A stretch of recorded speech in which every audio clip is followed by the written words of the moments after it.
네, 오늘 에베소서 3장 말씀을 우리가 같이 보게 되는데 3장 말씀에서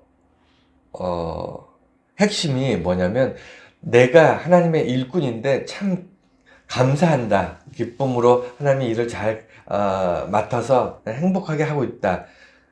고로 주변에서 나 때문에 걱정하거나 근심하지 말아라. 이런 얘기가 이제 핵심입니다. 그런데 오늘 보고자 하는 거는 일꾼에 대해서 고민하려고 그래요. 누가 일꾼인가? 라는 제목인데, 교회를 다니고 믿음 생활을 하다 보면 일꾼이라는 말을 참 많이 듣습니다. 뭔가 일을 해야 되니까. 그런데 이것이 잘못되어서 마치 열정페이라든가 아니면 노동 착취 뭐 이런 쪽으로 잘못된 흐름이 분명히 있어요. 교회 안에서도 그런 부분이 있고 교회 밖에서 교회를 바라볼 때도 그런 부분이 있습니다. 왜 교회에서는 일꾼이라고 하면서 자꾸 사람들 뭐 일을 시키고 이렇게 하는가? 아무 대가 주지도 않으면서 자꾸 일을 시킬까? 이런 생각들을 하게 됩니다. 결론적으로 이제 먼저 말씀드리면 여러분 교회에서 그 성도들이 일꾼일까요? 목사가 일꾼일까요? 어떻게 생각하세요? 예. 성도들이 일꾼이에요. 목사는 일꾼이 아닙니다. 그 목사는 뭐냐면, 목사는 품꾼이에요, 품꾼. 월급을 받잖아요. 월급을 받고 일하면 일꾼이 아니에요. 여기 오늘 성경 말씀으로 따졌을 때, 바울이 얘기하는 일꾼은 여러분들입니다. 바울이 나는 일꾼이다 얘기했던 그 일꾼은요, 여러분들의 삶이 일꾼이고요. 목사는 최소한 월급 받고 교회에서 이게 보상을 받으면서 지내잖아요. 이게 결론적인 얘기인데, 아무 대가 없고, 아무런 공로도 없고, 아무런 영광도 없음에도 불구하고, 이 일을 즐겁게 감사하면서 하나님 내게 주신 은혜다. 이렇게 느끼면서 일하는 사람을 일꾼이라고 해요. 오늘 이 부분에 대해서 좀 보도록 하겠습니다. 여러분, 오해가 없어야 돼요. 그러니까 목사는 뭐 무슨 일을 시키는 사람, 무슨 주인 이런 게 아니고요. 목사는 그냥 품꾼이에요. 품꾼. 그냥 있어도 그만 없어도 그만인 게 목사고요. 여러분들이 일꾼이에요. 하나님의 일꾼들은 다 여러분들입니다. 오늘 이 본문을 가지고 세 가지 카테고리로 우리가 말씀 볼 건데 첫 번째는요. 일꾼이 은혜인 이유를 우리가 보려고 합니다. 첫 번째가 바울이 나는 일꾼이라고 얘기했는데 일꾼하면 이게 은혜라는 표현하고 안 어울려요. 왜냐면 은혜는 자격이 없는 자에게 하나님 주신 특별한 어떤 선물 같은 그런 게 은혜인데 일꾼은 뭔가 이렇게 기브 앤 테이크잖아요. 일을 정해놓고 주인이 어떤 일을 시키고 그 일을 했을 때 어떤 대가와 보상을 주는 것 이게 일꾼의 모습으로 우리가 알고 있는데 이거는 일반적인 거예요. 일반적인 일꾼의 모습이 그렇고 바울이 말하는 일꾼은 전혀 다릅니다. 기독교에서 말하는 일꾼은 세상에서 말하는 어떤 노동자, 일하는 사람, 워커와 분명히 달라요. 다르다는 것을 기억하면서 왜 바울이 자기가 맡은 이 일을 하면서 하나님께 내게 주신 은혜다, 감사한다, 기쁘다 이렇게 고백했는지 그 내용을 좀 보려고 합니다. 두 번째는요. 겸손이 아닌 가치 기준의 변화. 그러니까 바울이 뭐라고 고백하냐면 나는 일꾼인데 하나님께서 오직 은혜로 내게 이 일을 맡기셨고 나는 작은 자 중에 정말 작은 자고 나는 부족한 사람이고 이렇게 계속 고백을 하거든요. 얼핏 보기에는 우리가 바울은 참 겸손한 사람이구나 이렇게 생각할 수 있는데 그렇지 않아요. 전혀 바울은 겸손한 사람이 아닙니다. 그가 가치 기준이 바뀐 거예요. 어떤 게 더 가치 있느냐가 바뀐 거지 그가 겸손을 배웠거나 배운 대로 겸손한 삶을 살려고 이렇게 이야기하거나 기록한 게 아니에요. 그래서 그리스도인들은 겸손을 배우거나 겸손한 모습으로 사람들한테 비추기 위해서 노력하는 사람이 절대 아닙니다. 바울은 자기를 자랑하는 사람이었거든요. 이 부분에 대해서 우리가 한번 살펴볼 거고 마지막 세 번째는요. 하나님 속에 감춰진 비밀의 경륜이 있대요. 오늘 본문 말씀을 보면 그러니까 일꾼을 삼으시는 그 일꾼들이 왜 감격하고 왜 감사하고 왜 그 일을 하면서 정말 고된 일이거든요. 이 일을 하면서 기뻐하고 행복해 할 수 있냐면 그 안에 하나님의 감추어진 비밀이 있대요. 그리고 그 비밀을 경륜이라고 얘기합니다. 이 이 놀라운 비밀을 우리가 들여다보려고 해요. 그래서 여러분들이 아까 말씀드린 것처럼 여러분들이 하나님들의 일꾼이거든요. 여러분들의 삶이 행복해야 돼요. 여러분의 삶이 빛나야 됩니다. 왜 그렇게 느끼지 못하고 있냐면 이것을 세상의 일꾼으로 생각하고 있기 때문이에요. 무엇인가 일을 하면 어떤 보상이 오고 보상에 따른 그 보상만큼, 그 대가만큼 일하는 그런 세상의 일꾼으로 자기를 생각하니까 그렇습니다. 그렇게 생각하지 말고 다르게 생각할 수 있는 시간이 됐으면 좋겠습니다. 첫 번째로요, 일꾼이 은혜인 이유. 바울이 자기가 일꾼은 일꾼인데 하나님의 은혜 가운데 일꾼이 되었고 일꾼으로 살아가는 것이 행복하다고 얘기합니다. 이걸 네 가지로 이제 분류를 했는데 첫 번째는요, 이 일꾼의 개념이 다르다는 것을 이제 설명을 드릴 건데, 아무도 안 하려고 하는 그 일을 바울이 하고 있습니다. 그러니까 일꾼은 주인이 시키는 일을 뭐 어쨌든 간에 무조건 해야 됩니다. 해야 되는데 이게 한번 보세요. 아무도 그 일을 하려고 하지 않는 일, 그것이 뭘까요? 여러분, 힘든 일일까요? 여러분 어떠세요? 힘든 일을 주인이 시키면 그 일을 하기 싫은가요? 못하겠다고 나는 이렇게 힘든 일 못합니다, 이렇게 얘기하시나요? 어떨 때 이 일은 못하겠다, 이런 마음이 들까요? 여러분 어떠십니까? 일꾼이 어떨 때 그 일을 하기 싫을까요? 아무런 대가를 주지 않을 때예요. 내가 일을 할 때 일꾼은요, 분명히 대가를 바라보고 일을 하는 게 일꾼이거든요. 근데 아무런 대가를 주지 않겠다 하면 당연히 일꾼이 나는 그 일 못합니다, 하기 싫습니다, 안 하겠습니다 라고 얘기하지 않겠습니까? 바울은요, 그 평생에 예수 그리스도를 전하는 그 일을 자기의 사명으로 알고 이것을 그의 일로 알고 평생을 그 일을 했는데 그 어떠한 대가도 받지 않습니다. 교회로부터 어떤 상을 받거나 아니면 무슨 사람들 영광을 받거나 사람들 존경을 받거나 뭐 안정된 뭘 받거나 이러지 않았어요. 심지어는 자기가 먹고 사는 것도 자기가 텐트를 치는 기술이 있었거든요.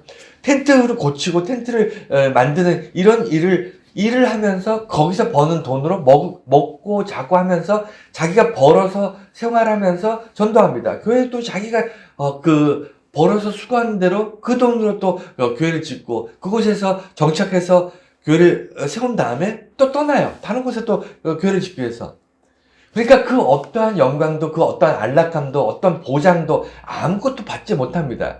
그럼에도 불구하고 이것을 일이라고 얘기해요. 이게 어떻게 가능하죠? 이것을 그가 일이라고 얘기한 것은 세상에서 얘기하는 일과 하나님이 주신 일이 다르기 때문에 그래요. 이것은 세상에서 내가 먹고 살기 위해서 하는 일이 아니라 하나님께 내게 맡기신 일이다 라고 느끼는 겁니다. 맡기신 일이라고 고백하는 거예요. 그래서 하나님이 내게 맡겼으니까 힘들지만 어쩔 수 없이 한다, 이게 아니라 하나님이 내게 맡기셨는데 그렇기 때문에 이것은 은혜다. 다른 많은 사람들에게도 맡길 수 있지만 오직 나에게 이것을 맡기신 일이다 해서 이걸 은혜라고 고백합니다. 여러분, 그런 일들이 있으신가요? 여러분 삶에 그런 일이 있나요? 하나님이 나에게만 맡기셨다. 이것이 비록 세상에서 어떤 대가가 없고 세상으로부터 어떤 존경이나 영광을 받지 못할지라도 이 일을 통해서 하나님께서 내게 맡기셨기 때문에 이 일은 은혜로 내가 살면서 기쁨과 감사로 하게 된다. 이런 일이 있으신가요? 이런 일이 있으면 여러분 인생이 행복합니다. 대단히 즐겁습니다. 대단히 삶의 가치와 긍지가 있어요. 두 번째는요, 많은 편견과 오해와 싸운다. 여러분, 일을 주어졌을 때 그 일은 어떤 성과를 내야 됩니다. 보통 우리가 세상 속에서 일을 할 때는요, 그 일을 맡긴 사람이 이만큼 예를 들어 농사를 지을 때 요만큼 밭을 갈아라 라고 맡기면 그 일꾼은요, 그 일을 하면서 성과를 내야 돼요. 맡겨진 일만큼을 달성을 해야 됩니다. 이루어내야 돼요. 그런데 이루어내는 일이 아니고요, 싸우는 일이에요. 오늘 바울이 겪어야 되는 일은, 해내야 되는 일은요, 전쟁처럼 서로 죽고 죽이는 싸움이 아니라 세상 속에서 수많은 오해와 편견과 어떤 이런 것들과 싸우는 게 지금 바울의 일이었어요. 하나님을 알지 못하는 이방인들에게 하나님을 설명해야 되고, 예수 그리스도를 십자가에 못 박았던 유대인들에게 그가 우리에게 오신다고 하셨던 하나님이 우리에게 보내신다는 메시아 구주 예수다, 구주 그리스도다라고 설명해야 했고, 그다음에 많은 로마나 이런 사람들이 정치적으로 경제적으로 바울을 핍박하고, 그다음에 많은 사람들이 기득권을 유지하기 위해서 종교적으로든 뭐 사회적으로든 유지하기 위해서 바울의 어떤 주장이나 이런 것들을 반박하고 공격하고, 그래서 바울은 죽는 날까지 외로운 싸움을 합니다. 누가 바울을 이렇게 편을 들어주고 어떤 세력이 뒷배가 되어주고 뭐 바울을 후원해주고 이런 게 없었어요.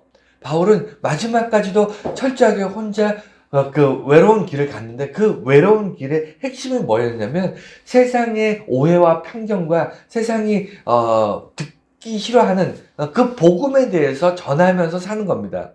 여러분, 이게 그의 일이었어요. 여러분, 여러 가지 일이 있지만 사람의 어떤 생각들을 바꾸고 어떤 편견이나 이런 것들을 바꾸는 일이 세상에서 제일 어려워요. 정말 어렵습니다. 사람들은요, 저마다 자기가 생각하는 대로 생각하고요, 자기가 믿고 싶은 대로 믿고 생각하는 대로 생각하면서 삽니다. 뭘 바꿔지지 않아요. 잘 바꿔지지 않습니다. 자기 방식대로 사는 거예요. 그래서 그냥 어떤 밸런스를 맞춰서 이쪽에서 이런 생각을 하고 저쪽에서 저런 생각을 하고, 다양한 사람들이 서로 생각을 공유하면서 소통하면서 사는 게, 그게 세상 살아가는 이치인데, 바울은 세상 속에 있는 사람들에게 복음이라는 진리를 전하기 위해서 세상의 편견과 싸우는 거예요. 깨부시면서 살았던 거예요.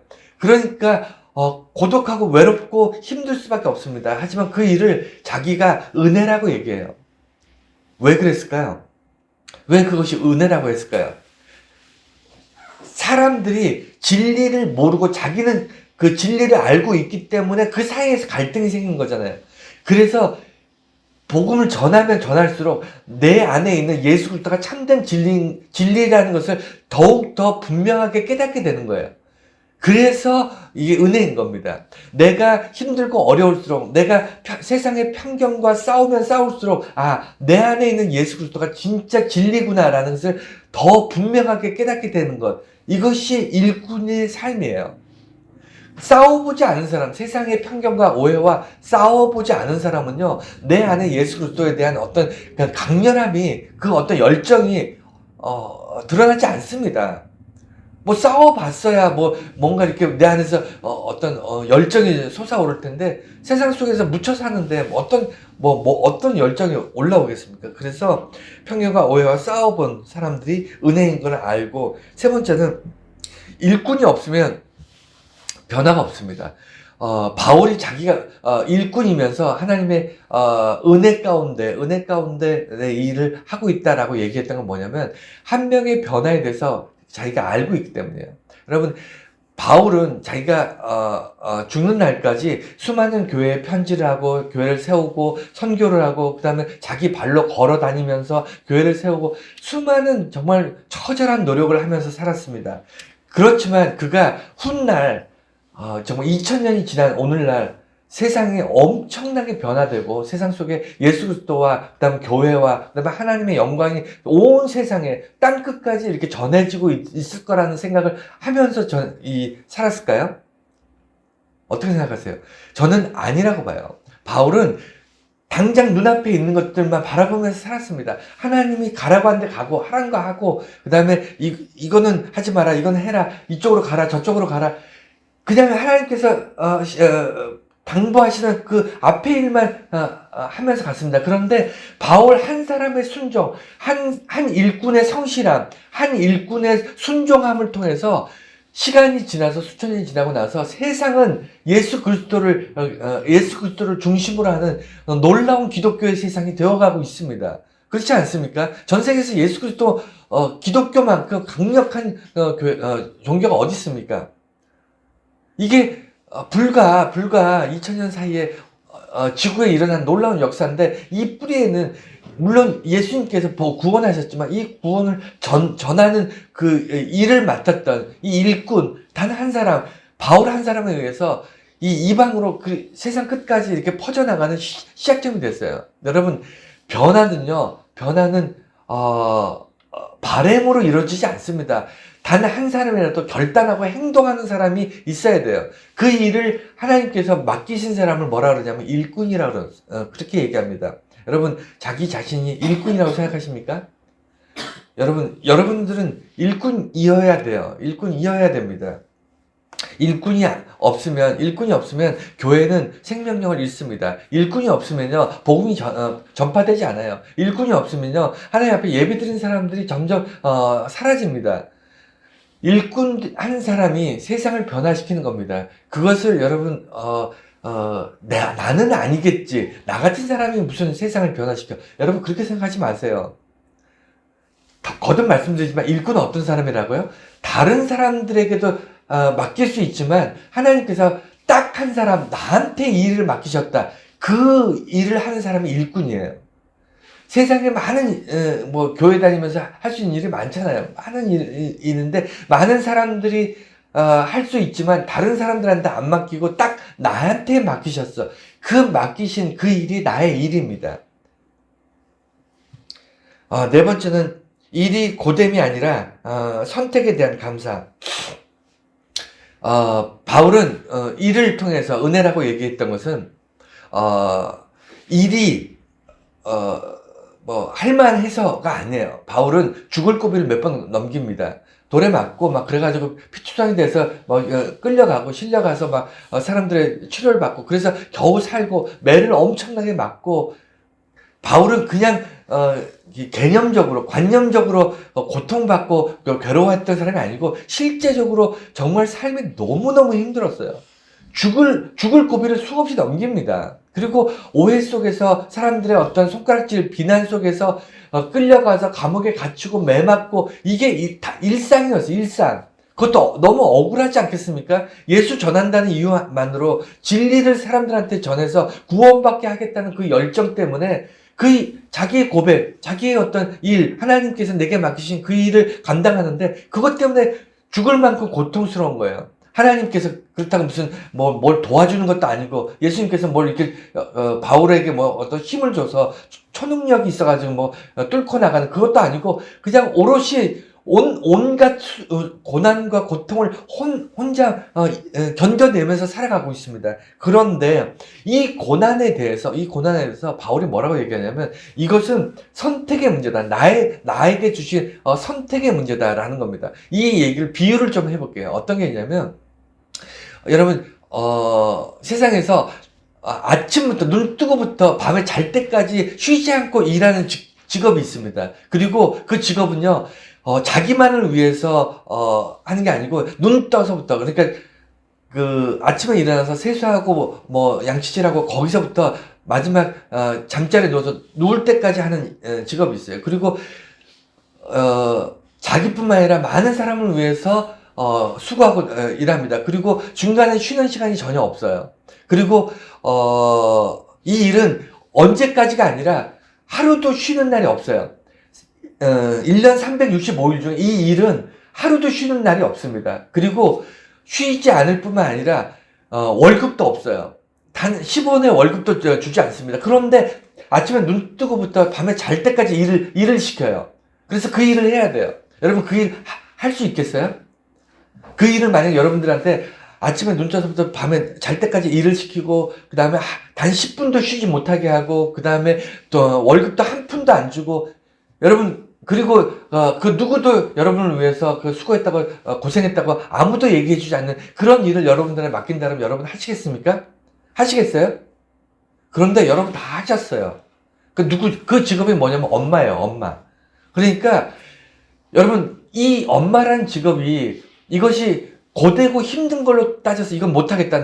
내가 수고하고 애썼는데 내가 좀 죽을 힘을 다해서 아이를 양육하고, 그 다음에 이렇게 어떤 보상도 바라지 않고 이렇게 일했는데, 이건 너무 고되고 힘든 일이다. 이거는 못하겠다. 여러분, 그렇게 생각하지 않으셨잖아요. 내가 엄마가 내가 부모가 된 그 순간에 나의 선택, 나의 아이를 안고, 이 아이를 이렇게 안고 키우면서 행복해했던 그 순간 무엇을 생각하냐면, 부모로서, 엄마로서 아이를 키우는 것이 너무 고되고 힘드니까 이제는 못하겠다 이런 생각하셨나요? 아니잖아요.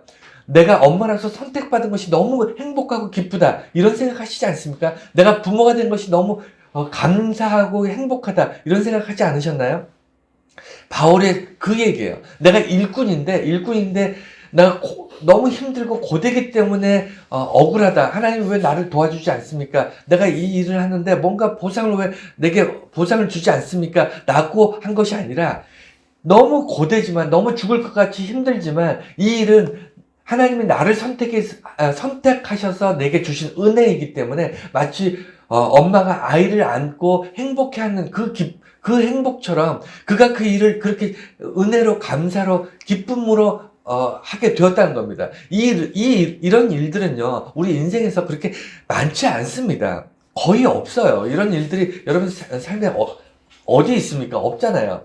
그런데 바울은 하나님께서 내게 이 일을 주셨다라고 고백합니다. 그래서 일꾼이 세상에서 말하는 일꾼이 아니에요. 교회에서 말하는 일꾼은요, 그냥 교회에서 교회 청소합시다라든가 아니면 무슨 봉사합시다. 목사님 뭘 일을 시켜서 난 바쁜데 일을 또 해야 되네. 이런 일이 아니라 그건 그냥 일이에요. 일. 세상에서 누가 이거 해야 되고 이거 안 하면 안 되고 이래서 하는 게 이게 일이고 좀 이 믿음 안에서 신앙 안에서 하나님께서 우리에게 주시는 우리가 일꾼이라고 얘기하는 그 일은 뭐냐면, 내가 정말 이 일 때문에 죽을 수도 있어. 이 일 때문에 너무 고통스러워서 내 삶이 무너질 수도 있어. 이것 때문에 내가 다른 일을 하나도 못해. 이것 때문에 사람들이 나를 오해하고, 나는 세상 속에서 편견과 싸워야 되고, 세상 사람들은 나를 바보 취급하고, 손가락질하고, 그럴 수 있어요. 그런데 나는 달라. 나는 이게 너무 좋은 거예요. 너무 행복하고, 너무 기쁜 일입니다. 왜냐면,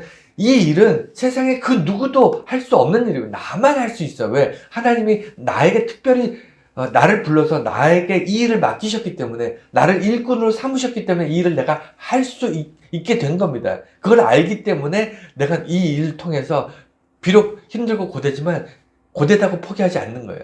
우리 아이 키우다가 힘들다고 밀쳐넣습니까? 이제 난 갓난아이 젖 주고 씻겨주고 하다가 너 오늘 너무 힘들다 피곤하다 그래서 아이 한쪽 밀어넣고 한 3, 4일 어디 딴 데 놀러 갔다 오면 아이 죽어. 그러니까 우리는 단 한순간도 이 일을 맡기는 그 순간부터 단 한순간도 이 일을 포기하지 않습니다. 이 일이 끝나는 그날까지 이 일을 포기하지 않는 거예요. 그게 일꾼의 삶입니다. 두 번째는 겸손이 아닌 가치 기준의 변화. 이 카테고리는요,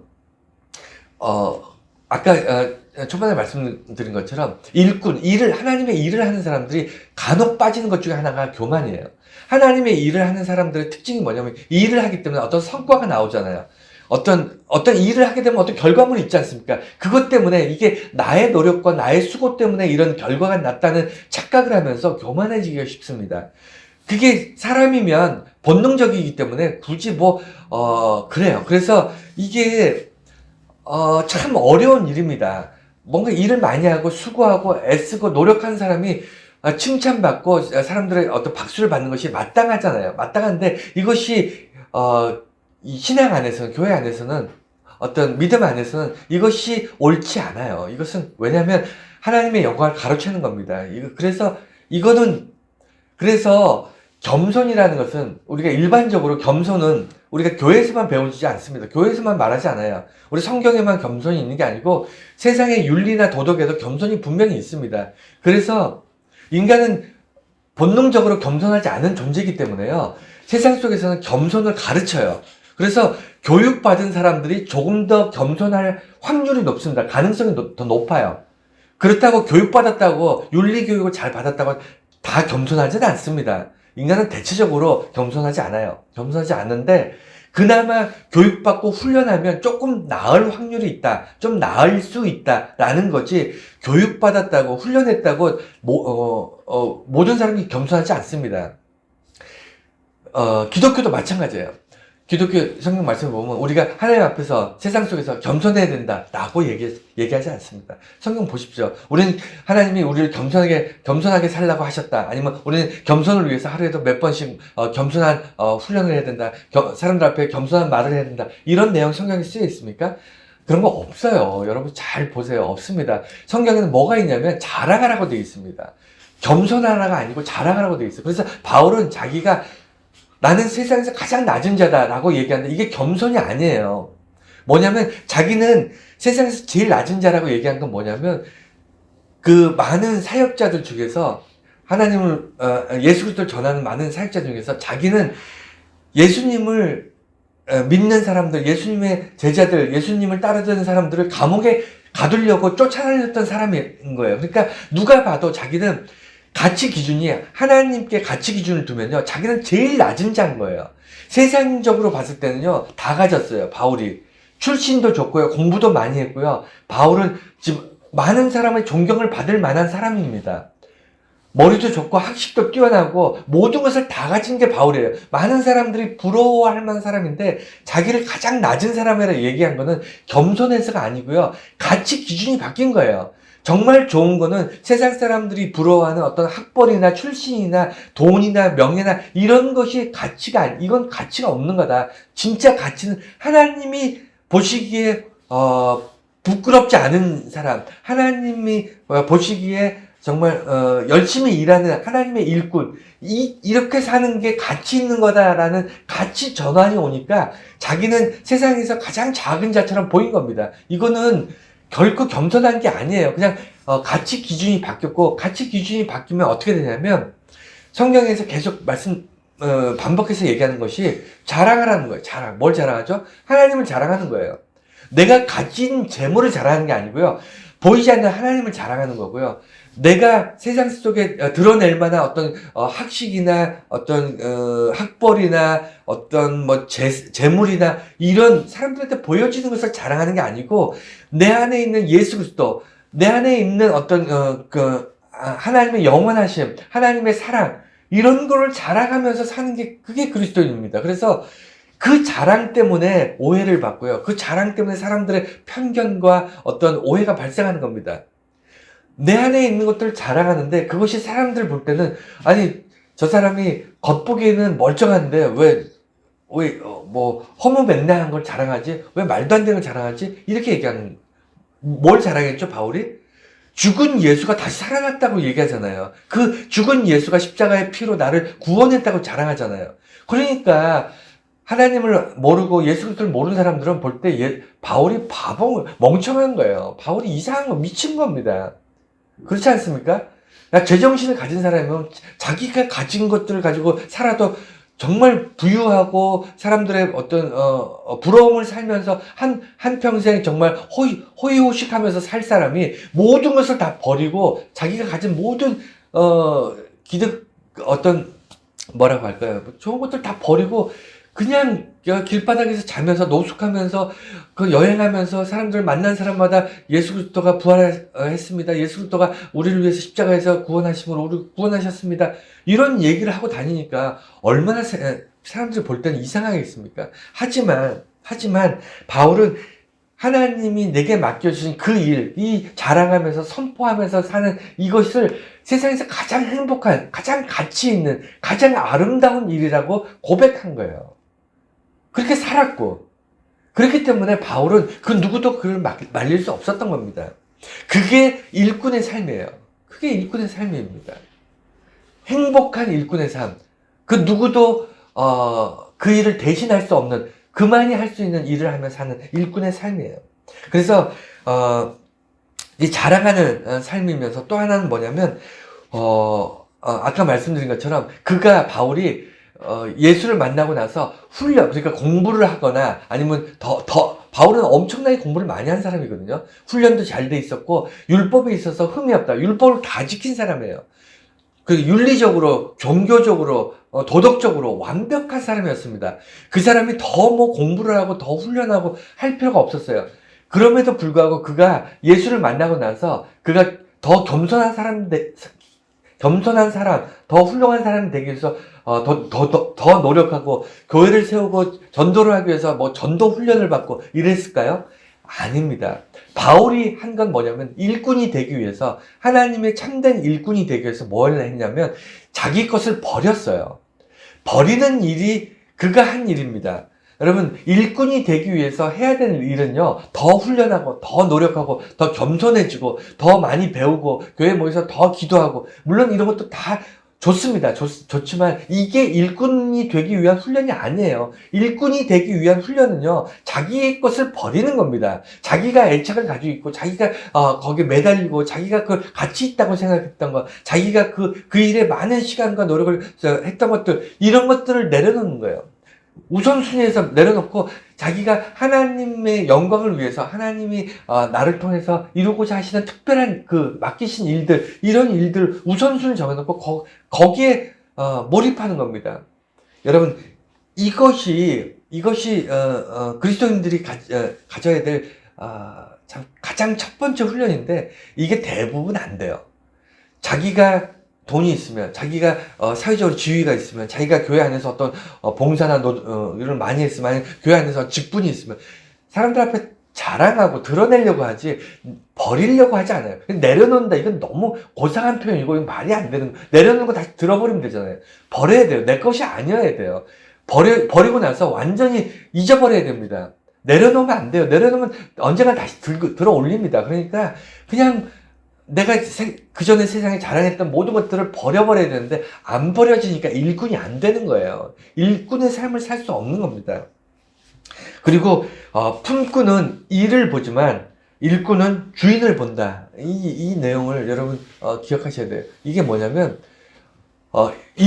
품꾼, 품이라는 게 그거잖아요. 이제 급여를 받고 돈을 받고 일을 해주는 사람들이 있어요. 이런 사람들의 특징은 뭐냐면 일용직일 가능성이 높아요. 일은 해주는데 일용직, 돈을 받은 만큼 일을 해요.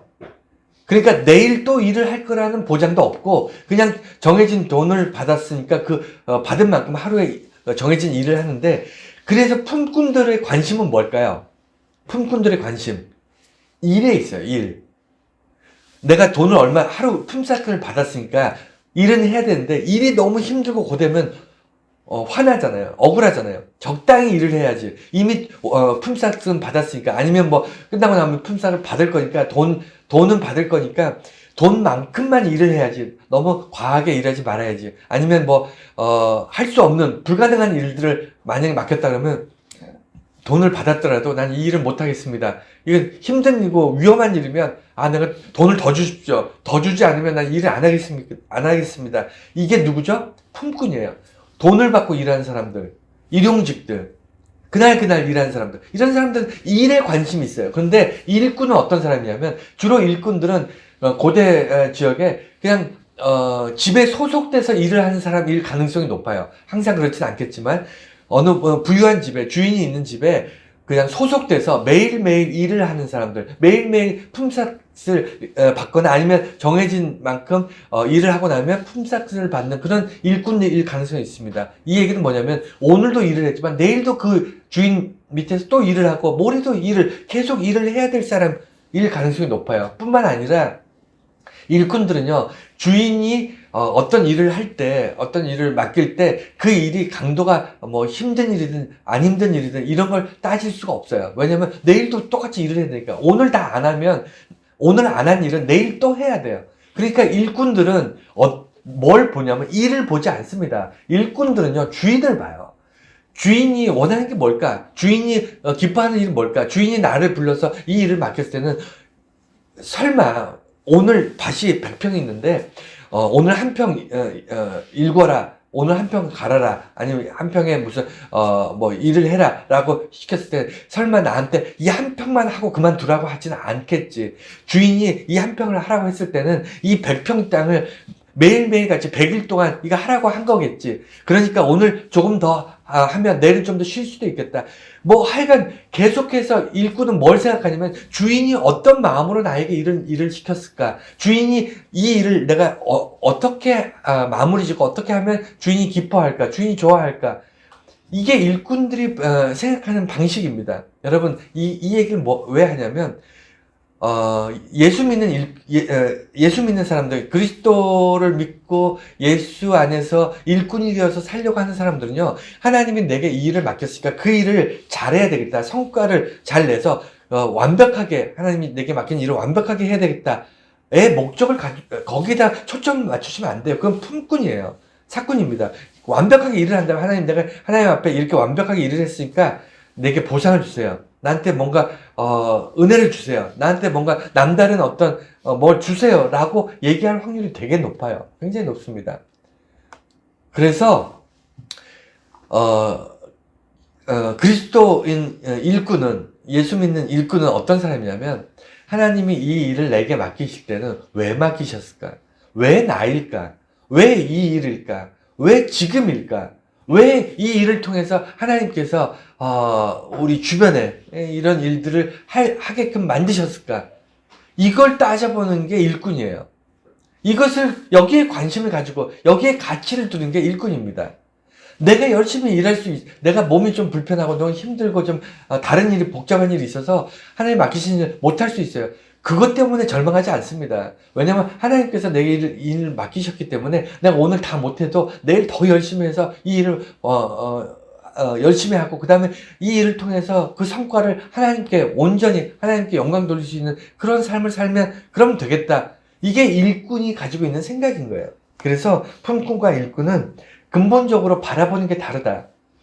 그리고 마지막 세 번째입니다. 하나님 속에 감춰진 비밀의 경륜이 있다.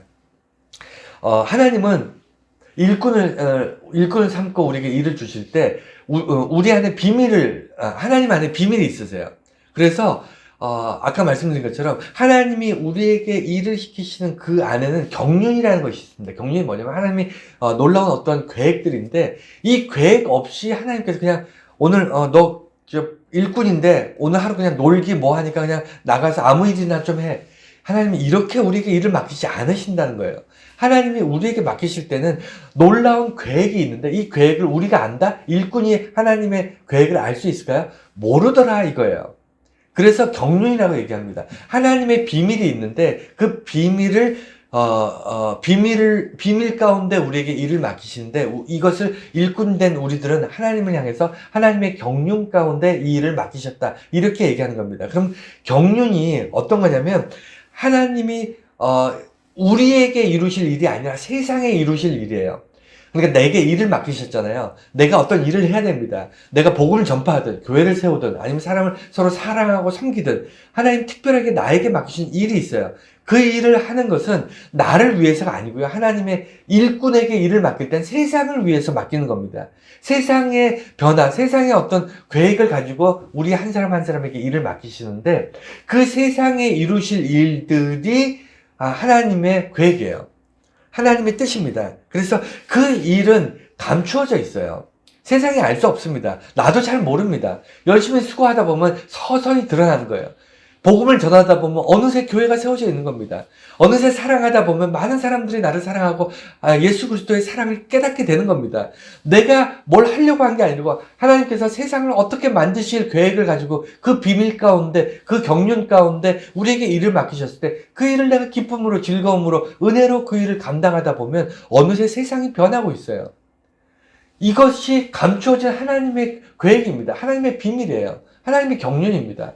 그리고 그 경륜의 핵심 중의 핵심, 뿌리 중의 뿌리는 뭐냐면 예수 그리스도예요. 하나님이 비밀이라고 얘기하는 것은 뭐냐면 예수 그리스도입니다. 그거는 세상이 알 수 없는 거예요.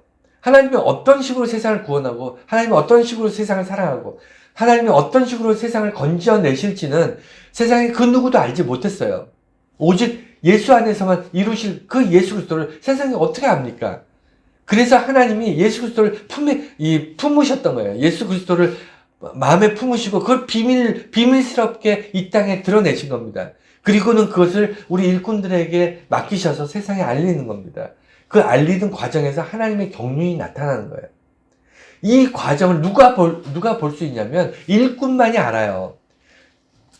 하나님의 비밀이, 그 비밀스러운 경륜이 일꾼들에 의해서 전파되면서 세상에 놀라운 기적 같은 일들, 세상이 너무나도 놀랍게 변화되어 가는 것을 눈으로 목격하면서 증인으로 살아갈 수 있는 사람들은 누구냐면 일꾼이에요. 일꾼은 그 일을 자기가 했고 자기가 그 결과를 봤으니까.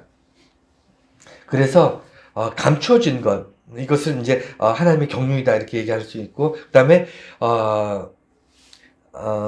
하나님의 속에 감춰졌기에 비밀이라는 건데, 인간은 그래서 하나님의 뜻을 알지 못해요. 알지 못하는 게 맞습니다. 하나님의 뜻을 안다고 얘기하는 사람들, 하나님은 어제 하나님이 이렇게 말씀하셨어라든가, 아니면 하나님은 원래 이런 분이야라든가, 아니면 하나님의 뜻이 이곳에 있어. 특히 교회 이렇게 건축하고 막 이런 사람들 보면 하나님께서 어제 꿈속에서 건축하라고 우리에게 명령하셨어. 이렇게 얘기하는 사람도 있는데, 그거 사입이에요.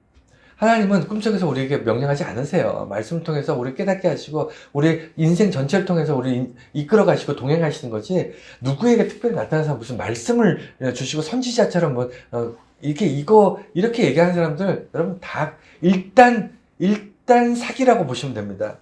여러분, 하나님은 우리의 삶 속에서 예수 그리스도의 은혜와 성경 말씀 안에서 우리를 이끄신다는 것을 반드시 기억하시고, 그래서 인간은 하나님의 뜻을 경험을 할 수 있어요. 나의 과거에 하나님께서 이렇게 역사하셨으니까 앞으로도 이렇게 하실 것이다. 여러분, 그거 오해입니다. 착각이에요.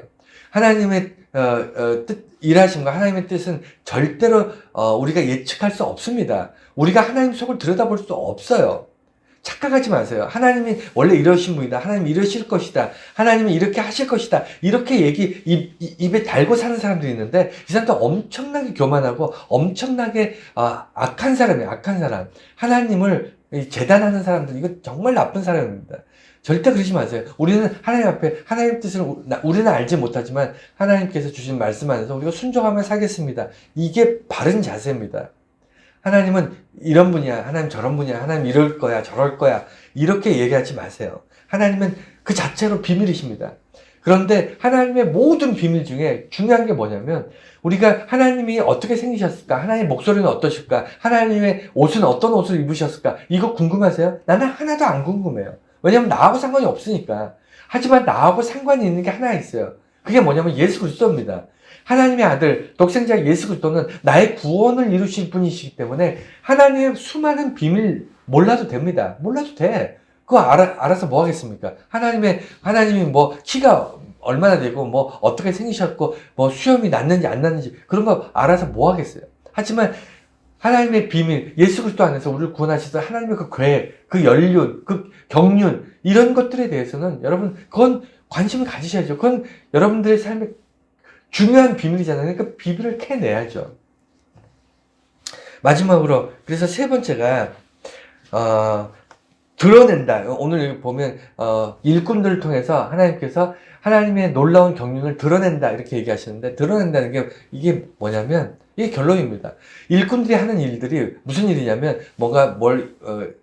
집을 짓고 교회를 짓고 아니면 전도해서 사람들을 모으고, 이게 아니고요. 일꾼들에게 하나님께서 맡기신 일, 예수 그리스도를 통해서 일꾼에게 하나님께서 맡기신 일은 뭐냐면, 하나님의 비밀, 예수 그리스도를 드러내는 일, 하나님의 놀라운 경륜, 예수 그리스도 안에서 이루실 놀라운 세상에 대한 어떤 꿈, 하나님의 어떤 계획, 이것을 드러내는 일을 일꾼들에게 맡기신 거예요. 그 드러낸다는 게 뭐냐면, 원래 숨겨놨다가 짠 하고 이렇게 꺼내놓는 게 아니라는 거예요. 드러낸다는 말은 뭐냐면, 눈을 뜨고 보고 있지만 보지 못하는 거. 여러분, 이게 말이 됩니까? 여러분, 눈을 뜨고 있는데 안 보이는 거예요. 눈앞에 있는데 안 보여요. 우리 삶에 그런 일들이 있을까요, 없을까요? 있다니까요. 바로 눈앞에 있는데 안 보입니다. 되게 익숙한 것 같은데 전혀 안 보이는 것들, 그래서 다시 보게 하는 거예요. 그래서 눈뜬 장님이라 하잖아요. 여기서 드러낸다는 것은 뭐냐면, 우리가 살면서 우리 앞에, 우리 주변에 교회가 얼마나 많아요. 그 다음에 복음을 들을 수 있는 기회가 얼마나 많습니까? 우리 주변에 진리가 얼마나 많이 있어요. 하지만 세상 사람들은 전혀 관심 없습니다. 이것이 진리인지 생명인지 영원함인지 아무런 관심이 없어요.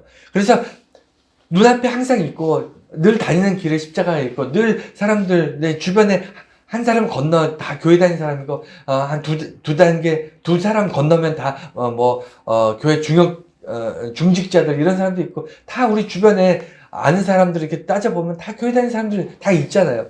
그래도 그들한테서 복음을 듣지 않습니다. 왜냐면 우리는 드러내지지 않는 것들에 대해서 당연하다는 듯이 눈을 감고 살아요. 그 눈을 감고 사는 것을 이제 드러내게 하는 것. 그러니까 보고 있지만 보지 못하는 것을 드디어 보게 하는 것. 이것이 드러냄이에요. 보고 있지만 보지 못하는 것을 이제는 보게 하는 것. 이 일을 누가 하냐면 일꾼들이 하는 겁니다. 그래서 이것이 바울이 내가 살면서 너무 행복했던 일이고, 이것이 다른 사람들도 많이 있지만 오직 하나님께서 내게 맡기신, 내게 일이 되게 하셨고, 내가 그 일을 하는 일꾼이 되게 하셔서 이 일로 인해 내가 고통받지만, 죽을 고비를 넘기지만 사람들로부터 오해와 편견이 있지만 그래도 내 일생 너무 행복하고 기쁘고 감사하다, 이렇게 고백하는 겁니다. 여러분, 이런 일꾼의 삶이 여러분들의 삶이 되어야 되지 않겠습니까? 저도 그런 일꾼의 삶을 살기를 소망합니다. 여러분, 일꾼은 나 아니면 이 일을 할 수 없는 그 일을 하나님이 내게 맡기신 거예요. 그 일이 있다면 여러분 행복한 겁니다. 어떠한 고난과 어떠한 핍박과 어떠한 오해와 어떠한 세상의 공격으로부터도 여러분은 전혀 흔들리지 않습니다. 왜냐면 그 일이 나한테 너무나 행복한 건데, 마치 어린아이가 내 품 안에 있는데 얘가 방긋 웃는 그 웃음 한 번이 나의 하루 온종일 아이를 위해서 시달리고 노동하고 먹이고 재우고 씻기고 했던 모든 수고가 눈 녹듯이 사라지는 그 기쁨, 이런 것과 마찬가지인 거예요. 여러분들에게 맡기신 그 일을 감당하면서 기쁨으로 행복해하면서 이것이 참된 나의 은혜다라고 고백하면서 살아가는 저와 여러분들이 되시기를 축원합니다.